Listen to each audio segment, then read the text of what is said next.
الكتابة ليس شرطا أن أقول، قد أقود في بعض الأسطر، لكن الرأي في السعودية يحتاج إلى قارئ حقيقي يتقاطع مع ما يكتب، لا قارئ يعتمد على المظهر ولا المخبر ولا التصنيف. أمامك مادة مكتوبة تقرأها بعناية وتمر على الكاتب لأكثر من مقال. الكاتب ليس ملاكا أو شخصا مكتملا حتى أنه يكتب المقال وفق ما يتقاطع مع القارئ. قد يكون رد فعل، قد يكون معلومة مغلوطة، وفي النهاية وسيلة ربط.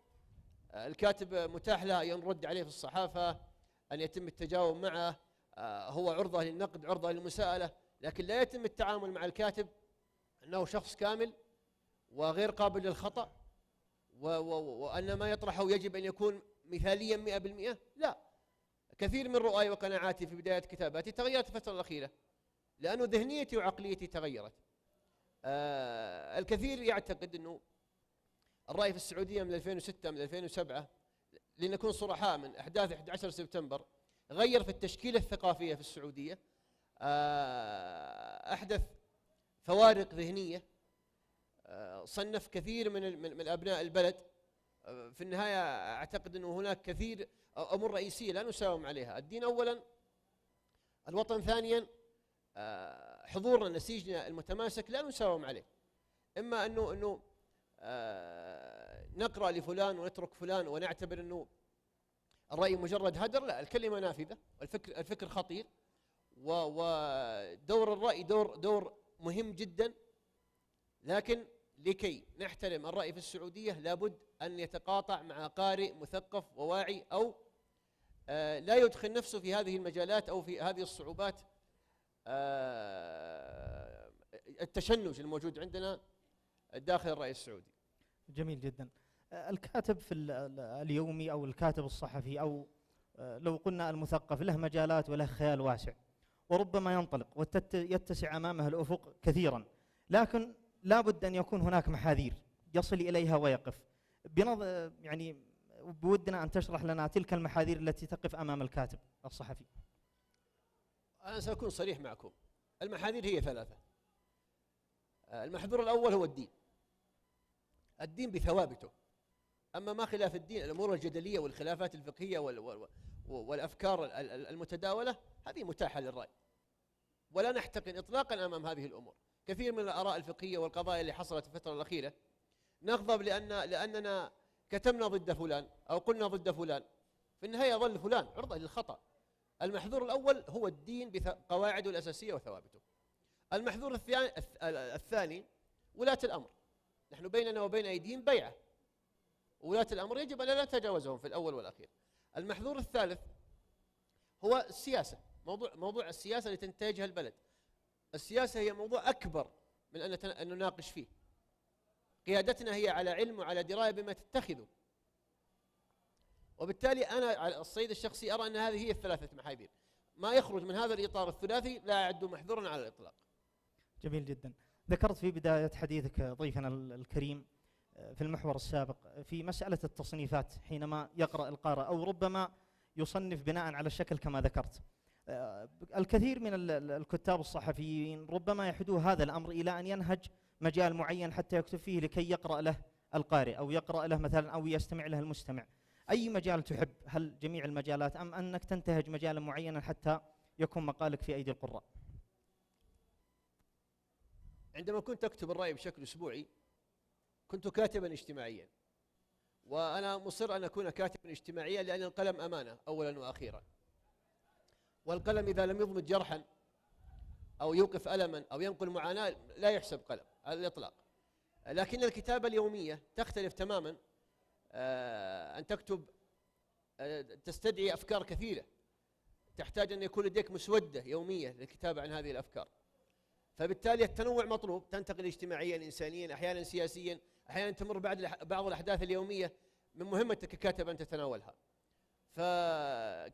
الكتابة الأسبوعية تختلف عن الكتابة اليومية. الكتابة اليومية هي ما يتطلب أن أدخل في أي مجال باستثناء بعض المواضيع التي لا أجد نفسي فيها قارئا أو محبا كثيرا كالاقتصاد مثلا، لا أجد أني أجيد الكتابة فيه على الإطلاق. جميل جدا. الحقيقة إلى جانب المحاذير ربما يواجه الكاتب يعني أثناء كتابة المقال أو أثناء كما تفضلت قبل قليل أثناء جمع الأفكار والأشياء هذه، ربما أنه يقف أمامه صعوبات ربما يومية أو صعوبات لأهداف يريد تحقيقها. بمواجهة نظرك ما هي الصعوبات التي تواجه الكاتب دائما؟ الصعوبة، هناك صعوبات كثيرة، لكن واحد من الصعوبات التي يواجهها أنا أتهم بأن مستوى اللغة لدي مرتفع، أحاول أن أعود للخلف في اللغة لم أستطع. هذا يسبب لي ربكة مع القارئ. القارئ يرى أنني كاتب نخبوي أكتب لفئة معينة، يرى أني لا أمثل أحد، يرى أنني أكتب بطريقة مبهمة بطريقة غامضة.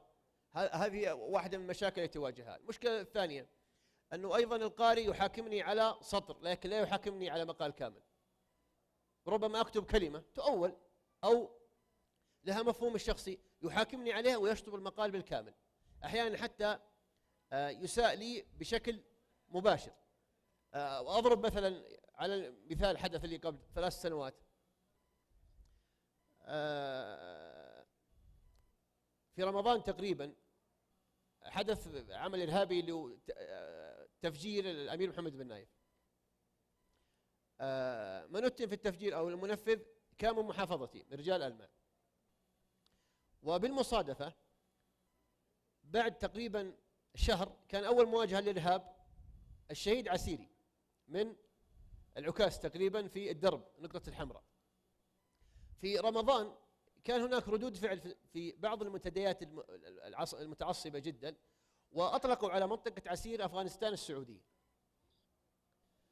في الحقيقة أنا احتقنت من هذا المسمى وغضبت، وقد تكون عنصرية أيضا، لكن الاسم غير جيد، ونحن لا نمضي إلى مثل هذه الحالات من التشنج. فعرف عن المنطقة أنها منطقة متشنجة. كتبت مقال براءة الأرض بين اسمين،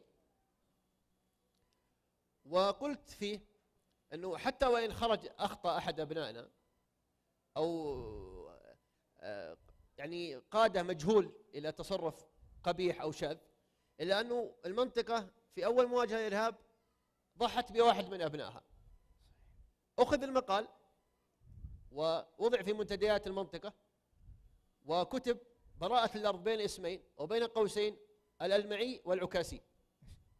ومن ثم تحولت القضية إلى شأن قبلي، وهجمت كثيرا وتلقيت تهديدات حتى من أهلي بأنه تجاوزت وأنني لا أعلم ما هي الكتابة، وبدأت أقصي الآخرين. والإشكالية أن من نقل الموضوع نقل العنوان فقط ولم يقرأ صلب المقال. هذه إشكالية كبرى. حتى على ما ذكر صديقي وسمي علي، كتاب كثير في السعودية نختلف معهم في بعض الآراء ونوافقهم في آراء أخرى. بمجرد أن نختلف معاه في رأي واحد نطمس كل ما كتب من إيجابيات تماما، ولن أطرح أسماء، لكن حتى موجودين في المنطقة بعضهم أوصل صوت المنطقة وكان مجهولا ومظلوما، لكن ربما في حالة معينة كتب بطريقة متسرعة أو منفعلة أو كرد فعل، أقصينا كل عمل كتابي واتهمناه الاتهامات الموجودة بأنه ليبرالي أو علماني أو الاتهامات الموجودة اللي نطلقها بشكل مجاني للأسف. كاتبنا المميز، من خلال حديثك قبل قليل تبادر إلى ذهني مسألة جمالية الحرف الذي تكتب به واللغة العالية، وهي في الحقيقة شيء يرجعنا إلى أصل لغتنا وأصل كتاب الله عز وجل. لكن هل يرجع ذلك إلى أن تعود إلى رجع صدى القراء؟ هل فهم المقال أم لم يفهم من خلال قراءة القراء أم لا تلتفتي لذلك؟ والله هو السؤال هذا محرج. بعض الأحيان لا يهمني أن أفهم القارئ قدر ما يهمني أن تصل فكرتي، لأن القارئ طبقات. ولكنني أحاول في كثير من كتاباتي أن أفهمني القارئ، مع أنه أول 3 أسطر أو 4 أسطر أنطلق من خلالها. أعتقد أن من لم يستوعب ال3 أسطر أو ال4 أسطر في البدء لن يواصل مشوار القراءة إطلاقا. جميل جدا. من جمال اللقاء مع ضيفنا المبارك إلى جمال الفواصل الإعلانية نعود بكم حتى نستريح قليلا ونضفي عليكم شيئا من المرح مع فرقتنا المميزة فرقة إيماض، فحيا أهلا بهم مرة أخرى في فاصلهم الثاني. ومعارض إبداعية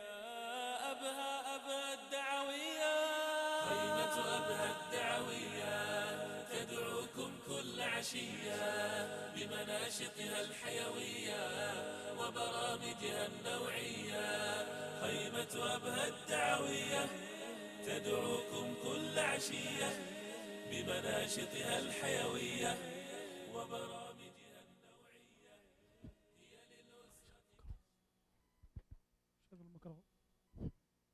ست سرعوتك. السلام عليكم. السلام عليكم يا الربع. الله يبارك فيكم، الله يبارك فيكم. ما شاء الله ما شاء الله.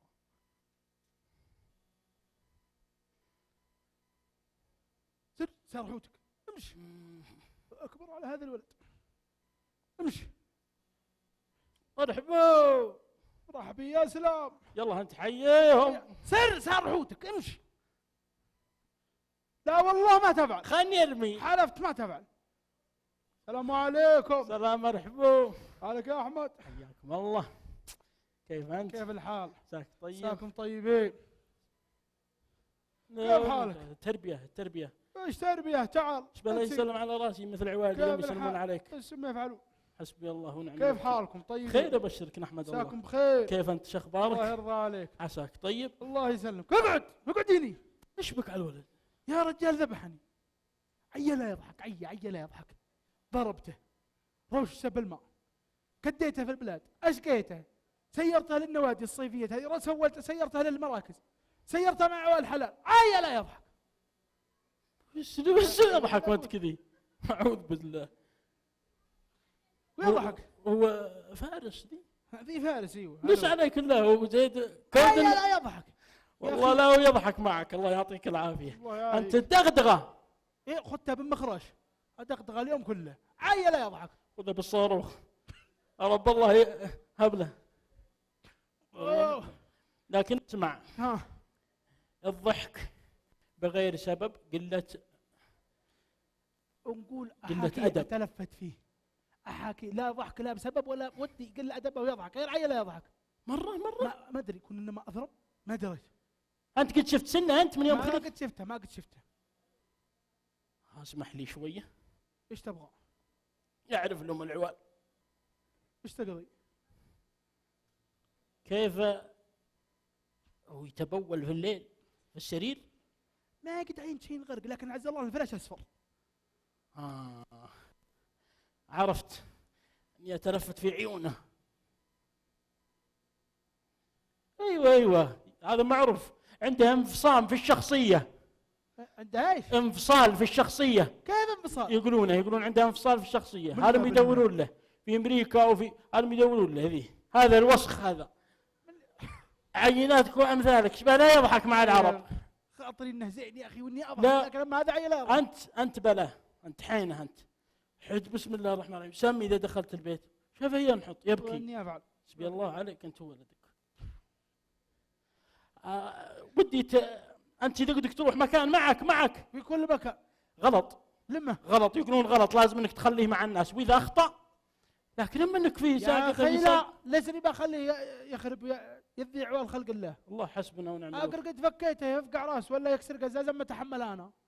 والله انك صادق لكن لا لا اندفر شويه الله لا يهينك. شويه ليش ما افلح؟ بغيته شويه. ماني افلح. ابغى الولد شويه نشوف ايش علاجه. اني ابغى اعرف انا شيء بصيرتك اشوف. قول كذي. الصفات اللي يقولوا الصفات الجنيه هذه على نفسها. ايش هي؟ الصفات الجنيه يقولون في صفات جنيه في يد العوال. على نفسها هي ما عليه مشكله. لكنك تضحك انت. الولد ما يضحك. ما يضحك عي.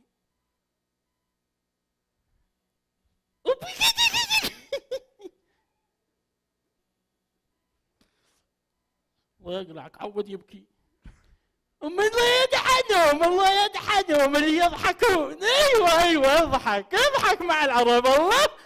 ايوه يا ولد افلح شويه ان يعرف لهم. افلح شويه الله يدعني اخذ ضمن اللي يضحك. ايوه لك تضحك ذا الحين. انت تضحك الله يغيرك والله انك خربان. لا هو يضحك ولا شيء. عيت يا ولد الحلال اضحك. ما هو يفعل. ادعوا له تركوا.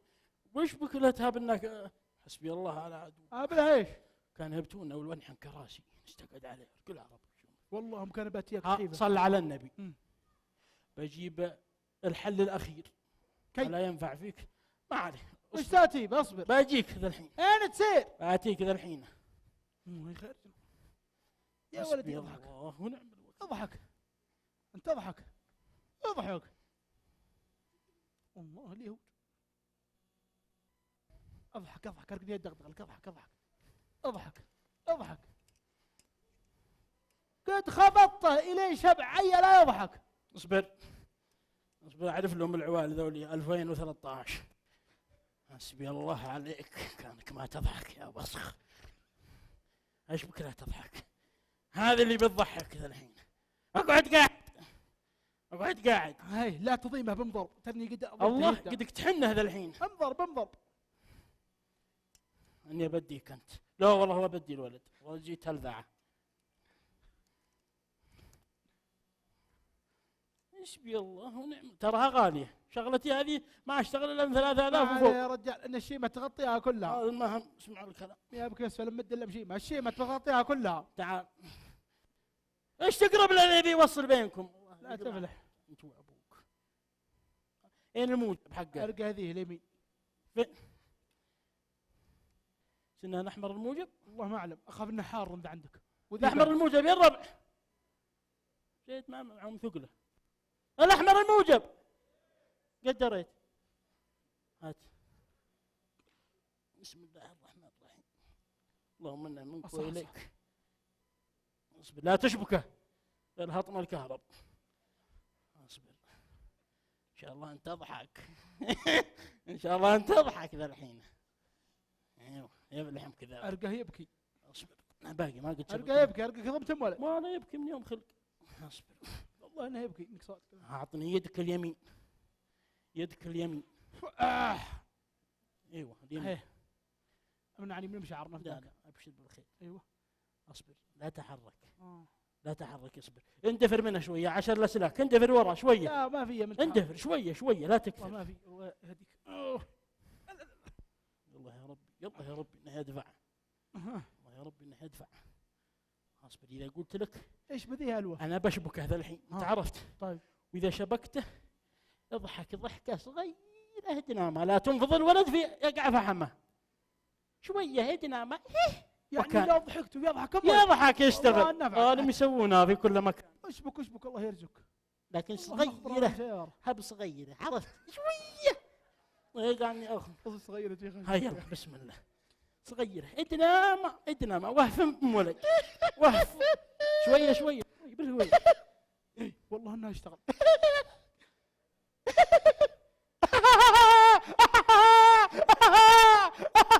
صل على النبي. دفع بكى. الله يرزقك. الحمد لله. هو يقلعك. الفلوس أبها الدعوية أبها السياحية أبها الدعوية سياحية دعوية حيوية نوعية سياحية دعوية حيوية نوعية خيمة أبها الدعوية تدعوكم كل عشية بمناشطها الحيوية. من إيماض المتعة إلى إيماض القلم. سؤالنا لك فضيلة ضيفنا المميز حول إبداع الكلمة وإبداع الكتابة وإبداع المقال الذي نراه من خلال الصحف اليومية. يتساءل القارئ دائما أي المصادر التي يستفيد منها هذا الكاتب؟ أهو من بنيات أفكاره أم من حاجة المجتمع التي يراها بمختلف أطيافهم أم أن هناك مصادر ثقافية يستند عليها الكاتب في كتابته اليومية؟ من ناحية المصادر أتمنى أولا ما تقول أن الكاتب يحتاج اشتراك. هذه ورطة طبعا كبيرة. لكن يقول أحد المفكرين وأعتقد أنها عبارة تؤدي للمصادر أن الكتابة أو القراءة تصنع منك إنسان كامل. بالقراءة وحدها يكون الطريق ومنتصف الطريق ونهاية الطريق. المشورة تصنع إنسان مستعد والكتابة تصنع إنسان دقيق. فلو نظرنا لهذا المثلث لوجدنا أن القراءة هي المصدر الحقيقي، لكن ماذا تقرأ أو ما نوعية ما تقرأه هذا يعتمد فيه المصداقية من الكذب، لكن القراءة هي المصدر الوحيد، لا أعتقد هناك مصدر آخر غير القراءة.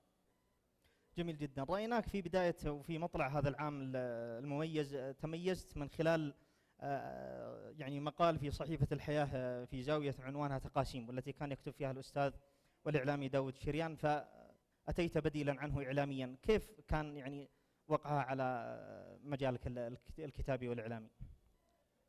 بالنسبة لي أن أكون مكان الأستاذ داود شريان، وأعتقد أن الكل يتابعه في الثامنة أو متحمس معه في الثامنة، مع كثير من الاتهامات ويقال عنه أنه بندول كما يجري في الوسط الشعبي، لكن بكل أمانة هو قامة إعلامية مميزة، وأن أكون أو أن أحل محله هذه مهمة صعبة. في البدايات حاولت أن أرفض، لكن أجبرت، وأعتبر تقريبا أصغر كاتب سعودي الآن في المملكة. ما أحتفظ به وأشعر أنه مميز، أنه اسم العائلة الفاميلي نيم كما يقال القاسمي لا يعلم من أين، فهذا ساعدني.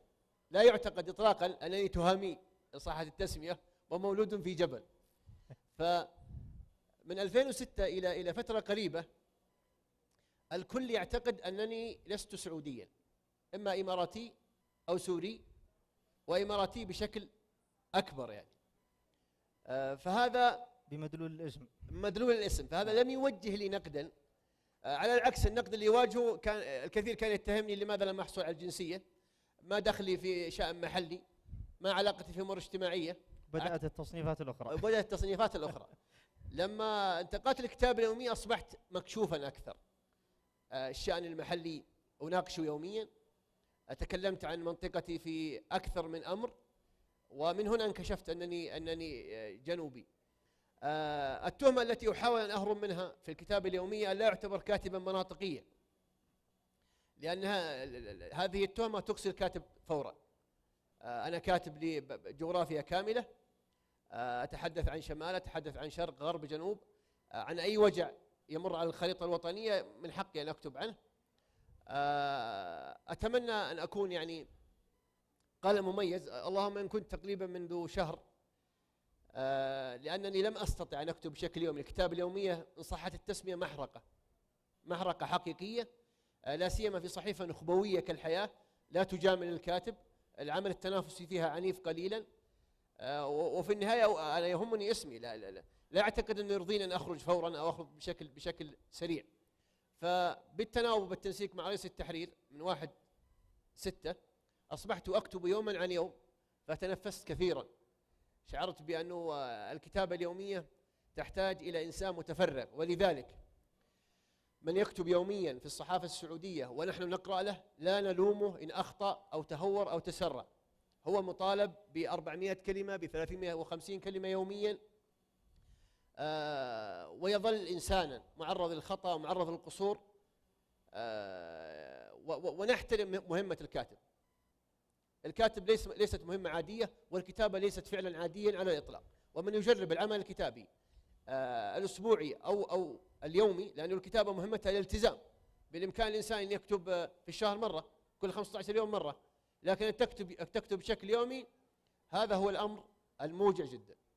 جميل جدا.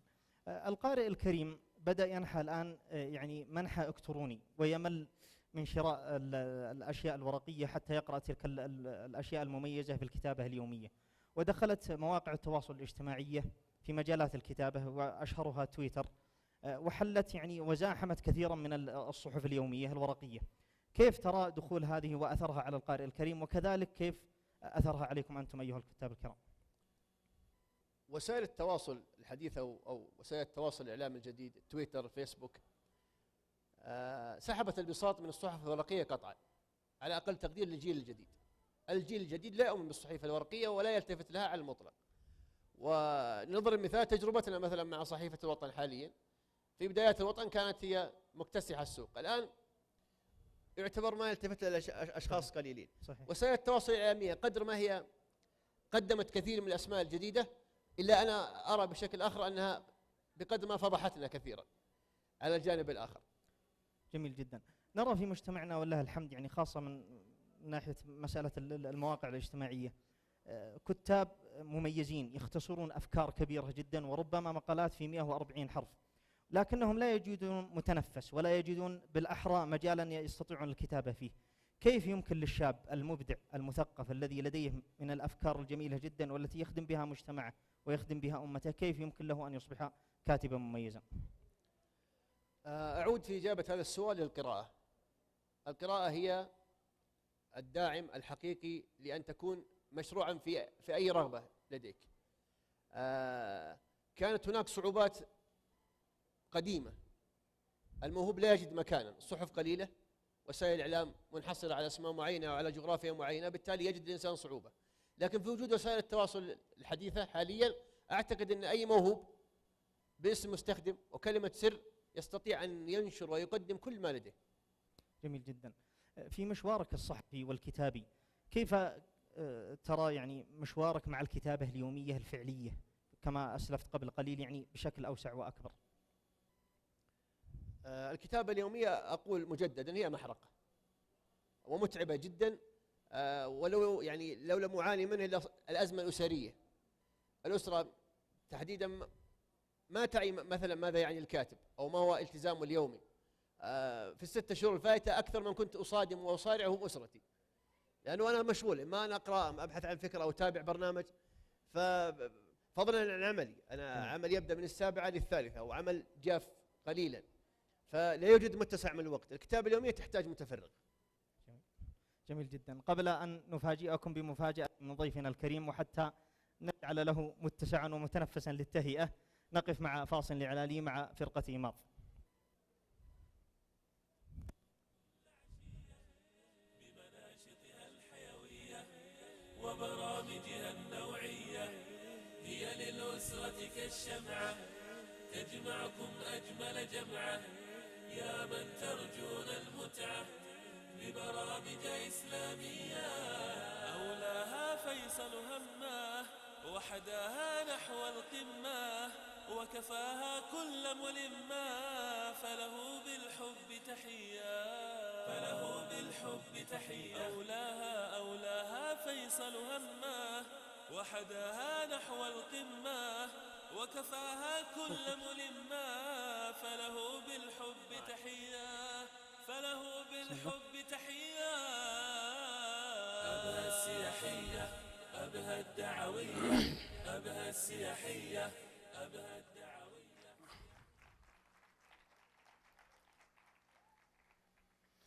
السلام عليكم ورحمة الله وبركاته.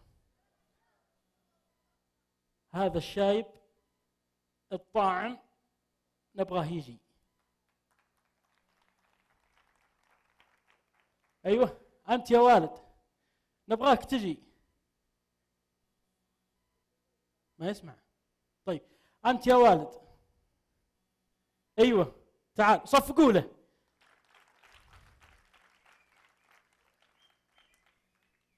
وأنت واللي على يسارك، أيوة دقهم كذا اثنين. أنت وأنت، أبو غترة بيضة وأبو شماغ. أيوة شو يطالع هناك؟ أنت أيوة تعال. عليكم السلام ورحمة الله وبركاته. مساك الله بالخير. خلاص أخذنا من الصف هذا كفاية.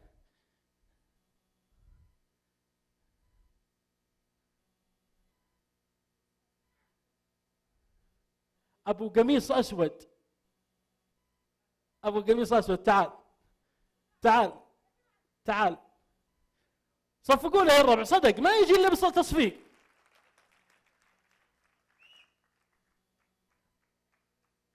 يا سلام يا سلام. أبو غترة بيضة. لا لا هذا أيوة أنت تعال. أنت اللي تضحك ذا الحين وطالع. أيوة صفقوا له. ما شاء الله تبارك الله. 1 2 3 4. أبو غترة بيضة تعال. رفع ايده والله ما استطاع. تعال تعال بيصفقوا لك، تعال صفقوا له. أبو نظارات، أيوه تعال. كم عددنا ذا الحين؟ 1 2 3 4 5 6 كذا، 6 خلاص 6 فيه جوائز 6. عليكم السلام ورحمة الله. بس ترجعون علشان اللي وراكم. عليكم السلام ورحمة الله وبركاته. مساك الله بالنور. أقربوا شوية بس، شيء بسيط. طيب الله يحييكم جميعا ويمسيكم بالخير. كيف صحتكم؟ مساكم طيبين؟ شو أخباركم؟ إن شاء الله طيبين. صلوا على النبي.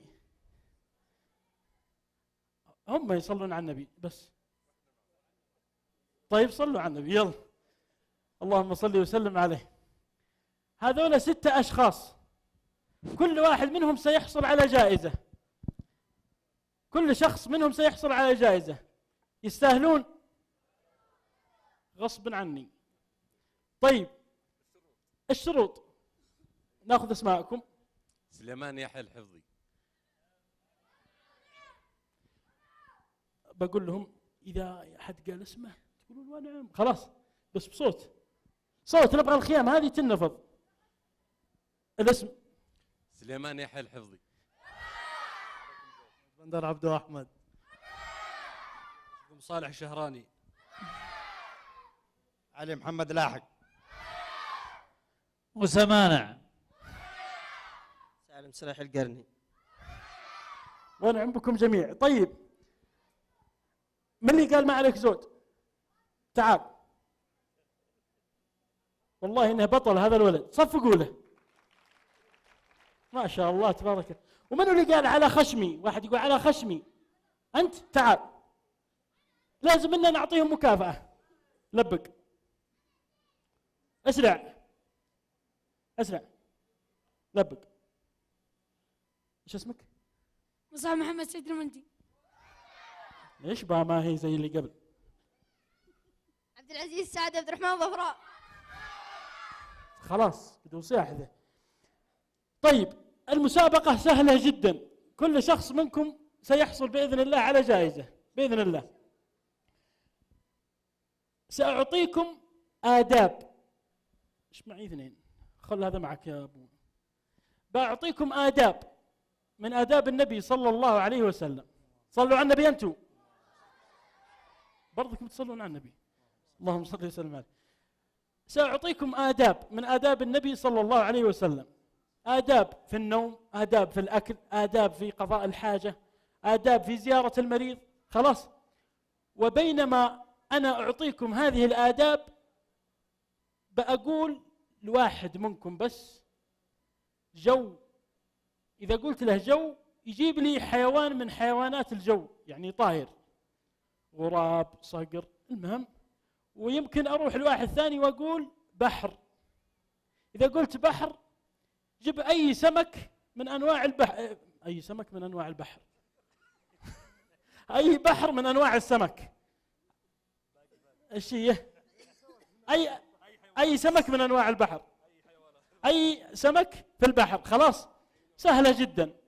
وإذا قلت بر أعطني أي حيوان على وجه الأرض، نمر، أسد، غزال، زرافة. خلاص. وأنتم معنا، أنت معنا ولا مع الحق؟ طيب نبدأ. بسم الله. جو، أبى أقول كذا أحسن. جو صقر. إيش بغيرت؟ بحر سمك إيش؟ سمك القرش. أيوه القرش، لأن 20,000 نوع السمك. بر أسد. خلاص زي كذا. الحين بنبدأ صدق. صلوا على النبي أنتم. اللهم صل وسلم عليه. من آداب النبي صلوا عليه وسلموا تسليما عند النوم أنه ينام على الشق الأيمن ويقرأ الأذكار. قل هو الله أحد 3، قل أعوذ برب الفلق 3، وقل أعوذ برب الناس 3. جو صقر. إلى الآن لو حد قال صقر ايوه ينفر خلاص. ومن آدابه صلى الله عليه وسلم عند دخول المسجد بحر. بسم الله الرحمن الرحيم. ربيان. ها؟ ربيان. دمياطي. ربيان. احسبه لاعب في الهلال. دمياطي ايش اسمه؟ تمياطي ولا دمياطي؟ قلبناها طعمية. طيب ايش قلت انت؟ بحر. هامور صح. ومن آدابه صلى الله عليه وسلم عند خروجه من المسجد انه يخرج بالرجل ليش؟ اليمنى. صدق؟ ايوه. تأكد. العداء. لا تعالوا معنا. من اللي يبغى يجي؟ ما فيه. من آدابه عند خروجه من المسجد انه يخرج بالرجل اليسرى. اليسرى. ممتاز. بحر. دجاجة. اسرع. حوت. أنت قلت حوت. قرش.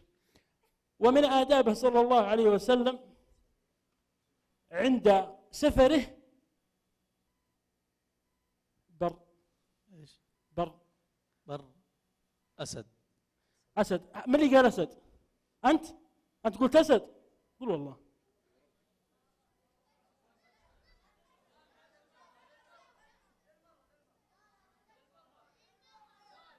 ايش تبغون؟ طيب. ومن آدابه صلى الله عليه وسلم أنه كان في السفر إذا علا يعني صعد يكبر، وإذا نزل منزل يسبح. لا أحد يكبر ولا يسبح، لأن ما نبي سفر. يجيك واحد يقول بحر. اخطبوط هذا في البحر. صدق. بر. جمل. يا سلام ما شاء الله. بحر ما. ها؟ بحر ما في. هيا يصفقون لك بس خذ لك جائزة منك. خلاص. وكان صلى الله عليه وسلم صلوا على النبي. جو. عصفور. بحر. كنعد. جو. صقر. أحد جاب صقر؟ بلا كذا. أحد جاب صقر؟ والله أنا معي جو يا ابن. أنت قلنا لك جو صح؟ بحر شعور. شعور. استغفر الله. شعور يقول شعور في البحر. شعور. ايش شعور في البحر؟ السجي اللي في رؤوس الأوادم. خلونا من يقول البحر شعور فيه. بحر. عطهم بحر. دلفين. أما شعور في البحر الله يهديك. لكن ممكن. ومن آدابه صلى الله عليه وسلم عند زيارة المريض أنه يواسيه. نمر. ما أحد جاب نمر. جو. نورس. بحر. هامور. ما هم ذولا اللي ياخذ الفلوس. ما هم اللي ياخذ الفلوس هوامير. لا سمك. بحر. أكيد. هامور. نعم. طيب. بحر فيه هامور. وشو؟ هامور يقول في البحر. فيه. نعم. طيب إذا هي قال شعور إيش رأيك؟ شعور سمك. صح. جو. صقر. الصقر هذا والله إننا نحوم حوله. إيش رأيكم يا الربع؟ قد قالنا صح؟ طيب تأخذ جائزة وسلمة فوق الرأس. زيد بيض الله وجهك. ولا أطعم السلمة اللي تطلع في الميكروفونات. خذ جائزة تستاهل. أعطى بالله. بيض الله وجهك. طيب. بحر. خذ جائزة. اسرع لازم سرعة. جو. حمام. بر. زرافة. في معك أحد أخو هنا؟ لا. ما في ولا أخو. واحد بس يكفي. جو. بلبل. استغفر الله. بحر. بياض. أيوة. جو. حمامة. حمامة. حد قال حمامة صح؟ خذ جائزة بيض الله وجهك. أما ذا الحين باقي 2 و2 إن شاء الله لا الأخير له جائزة مختلفة. خلاص. من آدابه صلى الله عليه وسلم أنه لا يصافح النساء. لا يصافح. جو. عصفور. الله يجعل لك حظ ونور. عصفور حظ ونور. واللي يطلع لا تصفقوا له. ها بر.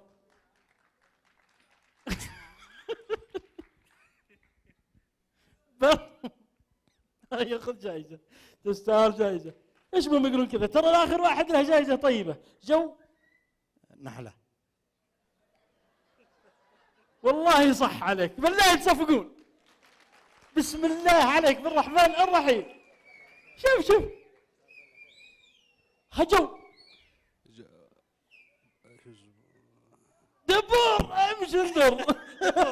بعد ايش؟ خذ جائزة تستاهل. اقوى تحية لهذا الوالد العزيز.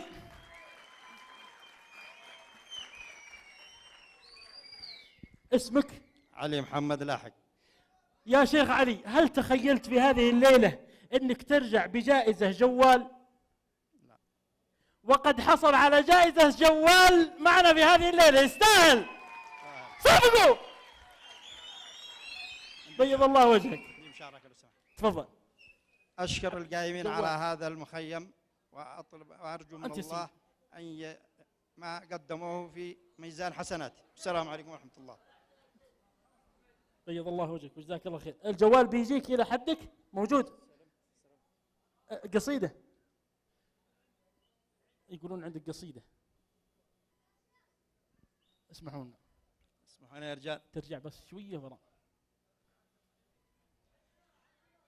بسم الله الرحمن الرحيم. نبدي الرحمن ذاب الغيب يعلم، ذهب القمر والشمس تجلى كل مظلمة، ثم الصلاة على النبي ترجى شفاعته.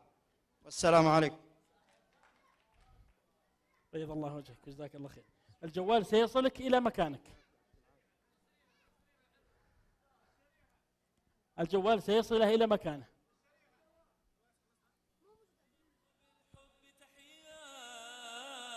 أبها السياحية، أبها الدعوية، أبها السياحية، أبها الدعوية، سياحية دعوية حيوية نوعية، سياحية دعوية حيوية نوعية أبها.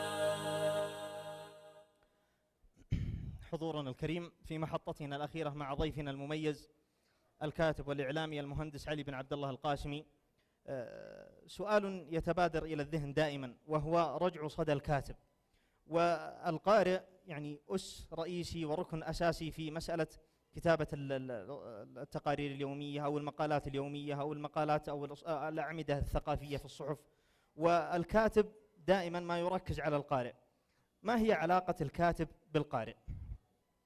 قبل أن أجيب عن علاقة الكاتب بالقارئ، لو كان بيدي لتركت العم علي مكاني، لأنهم بالفعل هم أهل الزمن الجميل، وهم من يعكس ماضينا الحقيقي، الأصالة والفطرة والنقاء حقيقي. لكن لعله يكون موجودا مكاني يوما آخر بإذن الله. رجع صدى القارئ علاقتي معه ممتازة جدا، وأعترف بأنه لا يمكن تصنيفي إطلاقا.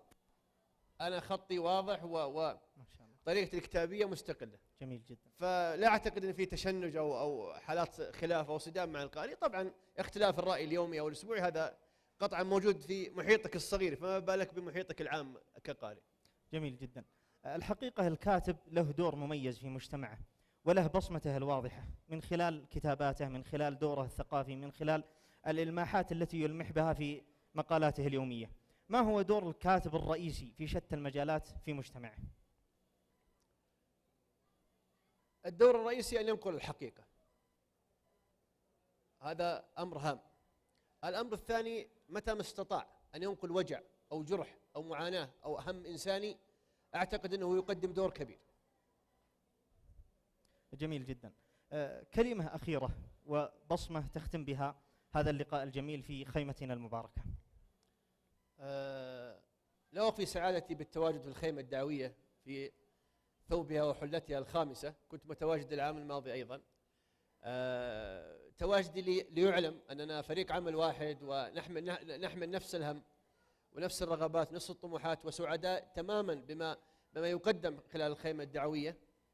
ما ود أن أشير له لأني أشعر أن هناك حالة ملل أو أني تواجدت ربما في التوقيت الخطأ، لكنني كنت بديلا، ويجب أن يعلم أنه كان هناك ضيفين رئيسيين هذا المساء، وبالتالي اضطر الزملاء أن أكون مكانهم ولم أرفض.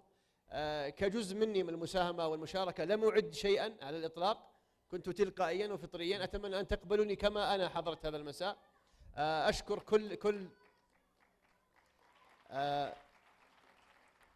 كل من تحملني. أتمنى أن أكون ضيف خفيف ولست ثقيلا. أيضا أشكر صديقي وحبيبي الأستاذ علي، وأيضا هو تحملني. أتمنى أن أكون يوم الأحد القادم بإذن الله تعالى محاورا ولست محاورا، لتشاهدون الوجه الآخر أو الوجه المعد له مسبقا، وسامحونا في النهاية. جميلة هذه الإطلالة المميزة وجميل هذه التلقائية، وشرفت حقيقة باللقاء معك إعلامينا المبارك وكاتبنا المهندس علي بن عبد الله القاسمي، الكاتب اليومي بصحيفة الحياة اللندنية. إلى هنا نصل وإياكم إلى ختام هذا اللقاء، ولم نصل إلى ختام فعالياتنا، فلا زال هناك ما يقدمه فرقة إيماض جزاهم الله خيرا. نختم وإياكم لقائي مع الإعلامي المبارك، جزاكم الله خير والله أعلم، وصلى الله وسلم على نبينا محمد. أودعكم أنا وضيفي الكريم، ولكن الفقرات لم تودعكم، فإلى هناك. وبرامجها النوعية خيمة أبها الدعوية تدعوكم كل عشية بمناشطها الحيوية. وبرامجها النوعية هي للأسرة كالشمعة تجمعكم أجمل جمعة. يا من ترجون المتعة ببرامج إسلامية أولاها فيصل هماه وحداها نحو القمة وكفاها كل ملمة. فله بالحب تحية أولاها فيصل هماه وحداها نحو القمة وكفاها كل ملمة. فله بالحب تحية أبها السياحية أبها الدعوية أبها السياحية أبها الدعوية. سياحية دعوية حيوية نوعية سياحية دعوية حيوية نوعية أبها.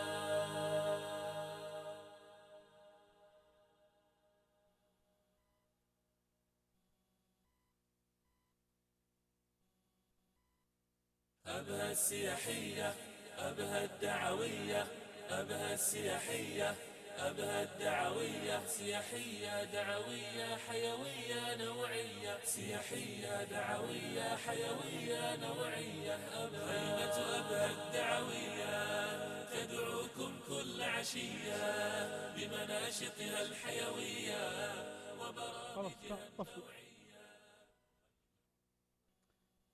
السلام عليكم، صلوا على النبي. مرحبا يسلم. أبغى 8 أشخاص في المرحلة المتوسطة، أسرع 8 أشخاص في المرحلة المتوسطة يجوني بسرعة. لو كلهم كان كفوا. بسم الله الرحمن الرحيم. خفت مرحبا ألف. حياكم بغى ياخذ خشمي. حياكم الله. هلا أبطال، هلا والله، هلا حياكم الله.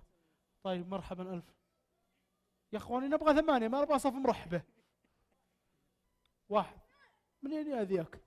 قل والله أنا عادكم متوسطة، والله لا يطيعوني نابك في الجامعة. ارجع.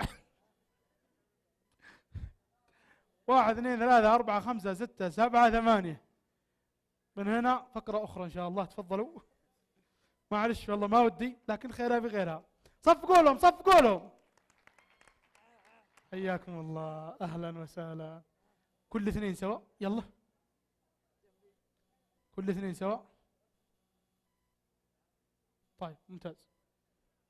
المخرج ذي أصمقنا يقول قدموا عودوا وراء افلحوا، ما أدري هنا أسير. طيب الآن بوزع عليكم أسماء سيارات. أنتوا ماكسيما، وأنتوا لا مكسيمة كانت 6 مغلى 2. ها كامري، ديدسن، درباوي، ايوه. ها هايلوكس. شد ولا بلا شد؟ طيب مكسي، عود ورا، اتيدون، الله يصيبك. طيب صلوا على النبي. خلكم كذا هنا. إذا قلت مكسيمة يقوم يجلس المكسيمة ويقومون. مكسيمة قوم اقعد. كامري، ديدسن، هايلوكس. ممتاز. وإذا قلت سيارات تقعدون كلكم وتقومون. خلاص. واللي يغلط فين يروح؟ جاء مكانه. ممتازين. مكانه محجوز. طيب ايش؟ ما بحد وراهم. منهم؟ بس عليهم. المهم لا ارخ شويه، ارخ في الصوت. ايوه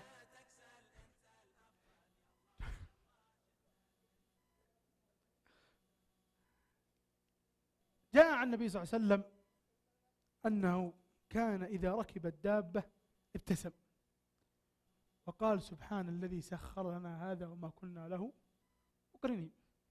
في اليوم الواحد إذا جاءوا الناس يركبون في السيارات قم واقعد قعد لك خلاص. الواحد يذكر الله سبحانه وتعالى ويقول بسم الله إذا فتح الباب، ما هو يرعشونه ينط في السيارة كذا يشغل السيارة. سيارة والله فتندر أنتم وياه. اسرعوا بالله يا أبو محمد، هب قلبك الله يهب لك حظ. كلهم يندرون، 2 يندرون.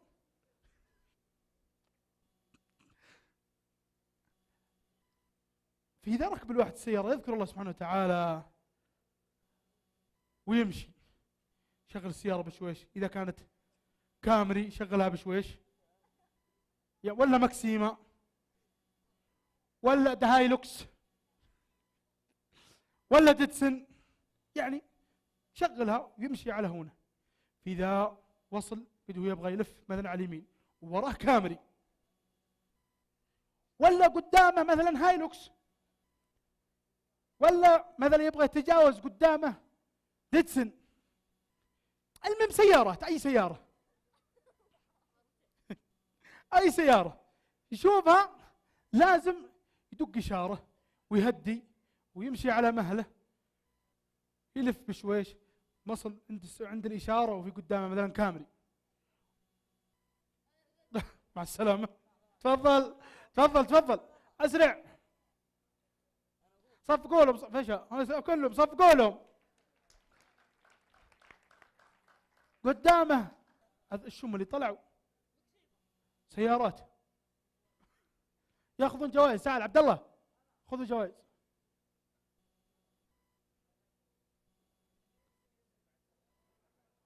اين الدراي؟ المهم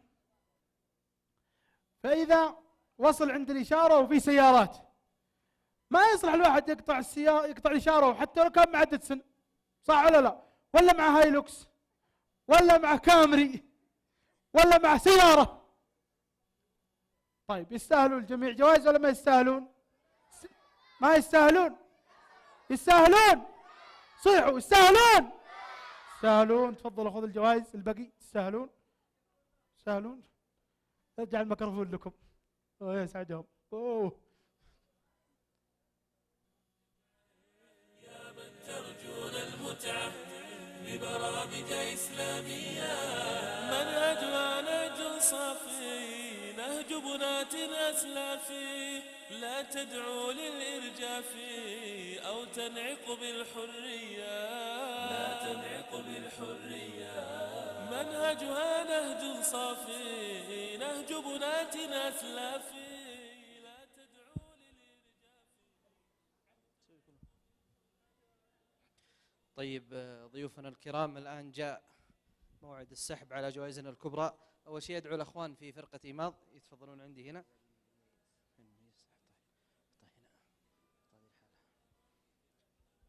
هذه جائزة ضيفكم. وين ضيفكم اللي حط نزل الشاي. روح للشاي مكانه. سارة الشاي. لا موجود. تعال يا ابوي عشان التصوير ولو كلفنا عليك.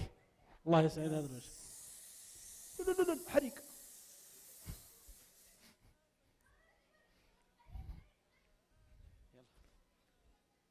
فسوي شو الله يجي عشان التصوير. وين الضيف؟ الضيف جاء. طيب الآن بنسحب مع الكرين، بنسحب مع الكرين. طبعا ما حد يقوم إلى أن نقول له تفضل.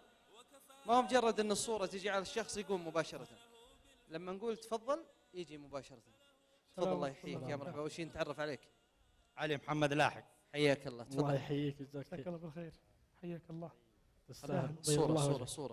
صورة. حيوية نوعية سياحية دعوية حيوية. بيض الله وجهك. جزاك بيض الله. وجهك. لا أنت يا والد.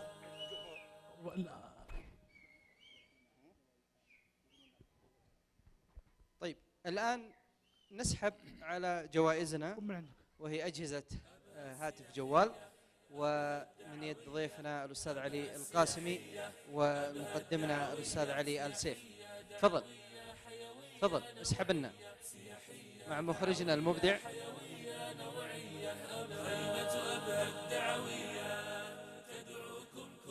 بنسحب على 5 جوائز الليلة. يلا مين الفايزين معانا الليلة؟ خيمة أبهى الدعوية تدعوكم كل عشية بمناشطها الحيوية وبرامجها النوعية هي للأسرة كالشمعة. نشوف على الشاشة مين صاحب الحظ. تفضل. ببرامج إسلامية يلا تفضل. وجميل حديث الداعي هذا فائزنا الأول. واللهو بغير ضياع ومعارض إبداعية جمعت بين الإمتاع وجميل حديث الداعي واللهو بغير ضياع ومعارض إبداعية أبهى الدعوية. حياك الله يا مرحبا. تفضل. نتعرف عليك. سعيد بن ناصر الأحمري. حياك الله أستاذ سعيد. تفضل جائزتك.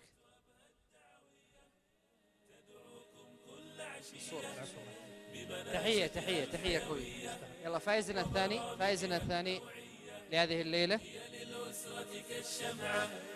تجمعكم أجمل جمعة يا من ترجون المتعة ببرامج إسلامية تدعو للهدي السامي وفق الدين الإسلامي دون غلو هدامي أو أفكار غربية.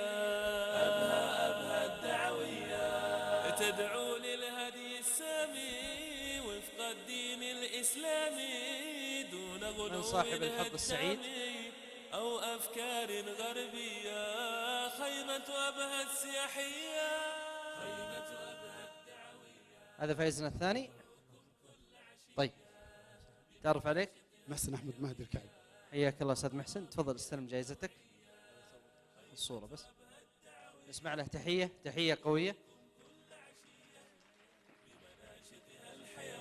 طيب فايزنا الثالث هذه الليلة.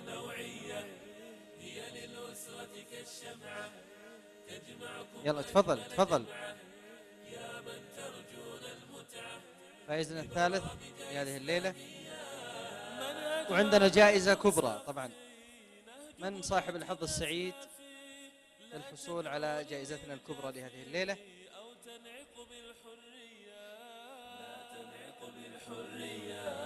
منهجها نهج صافي نهج بنات أسلافي. تفضل. تعرف عليك؟ علي سعيد الشهري. حياك الله أستاذ علي.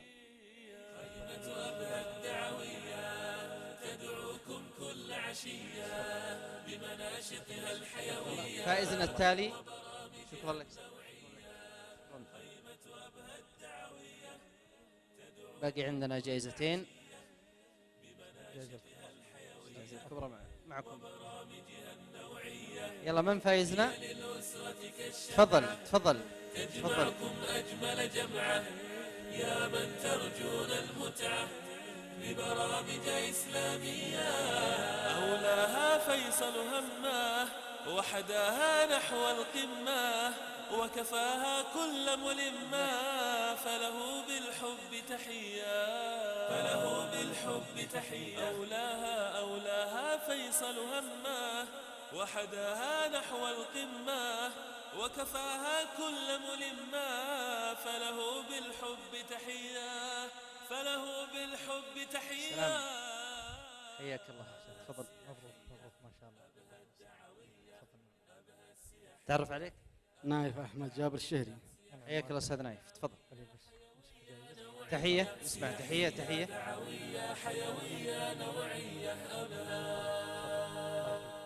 الفائز بجائزتنا الكبرى هذه الليلة من هو صاحب الحظ السعيد مع ضيفنا الأستاذ علي القاسمي؟ يا ترى من صاحب الحظ السعيد؟ أبها السياحية أبها الدعوية سياحية دعوية. تفضل تفضل تفضل نسمع تحية تحية تحية. تفضل تفضل. خيمة أبها الدعوية تدعوكم كل عشية بمناشطها الحيوية وبرامجها النوعية. خيمة أبها الدعوية تدعوكم كل عشية بمناشطها الحيوية وبرامجها النوعية. هي للأسرة كالشمعة تجمعكم أجمل جمعة يا من ترجون المتعة ببرامج إسلامية.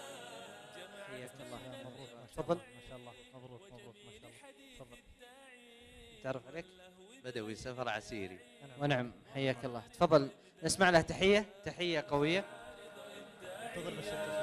جمعت بين الإمتاع وجميل ضيوفنا الكرام أنتم غدا بإذن الله تعالى على موعد مع فضيلة الشيخ علي بن محمد آل ياسين في محاضرة بعد المغرب، وسيكون عندنا بإذن الله تعالى بعد العشاء برنامج حديث الذكريات، وستشاركنا فرقة إبداع الإنشادية في ليلة إنشادية بإذن الله. ندعوكم للحضور والاستمتاع بفعاليات خيمة أبها السياحية الدعوية. حتى الملتقى وحتى ذلكم الحين نستودعكم الله. السلام عليكم ورحمة الله وبركاته.